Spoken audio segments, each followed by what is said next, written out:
Shunda Rasululloh bo'lmasa buni janozasini boshqa bir kishi o'qisin deb janoza o'qishlikni xohlamaganlar. Yaqinda hayotimda bo'lgan bir ibrat olsa arziydigan bir holatni sizlarga aytib bermoqchiman. Do'konimni oldida bolalar bog'chasi bor. Bolalar bog'chasidan bir yoshgina qizaloq kirdi, bor yo'q 10 ming so'mga mahsulot xarid qildi.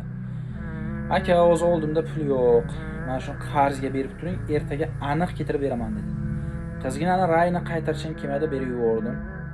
Bugunisi ertalab do'konimning atrofini tozalab turganimda opasi bilan bog'chaga kelyapti. Meni ko'rgan zahoti opasiga aytayaptiki, "Opa, mana bu insondan kecha men 10 ming so'mga qarz bo'lgandi, mana shu qarzimni bergin" deyapti.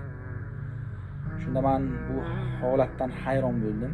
Nima chunki kattalarda yo'qolib borayotgan ikkita xislatni men shu yoshgina qizda ko'rdim.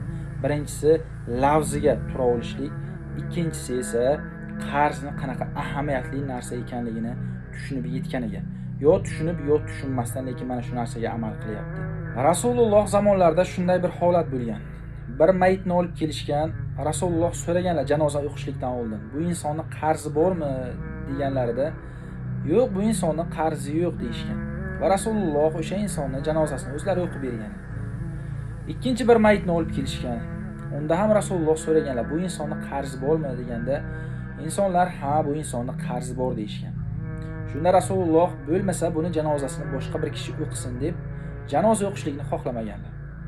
Shunda bir sahoba chiqib, bu insonning qarzini men o'z bo'ynimga oldim degandan keyin Rasululloh janozani o'zlari o'qib berganlar.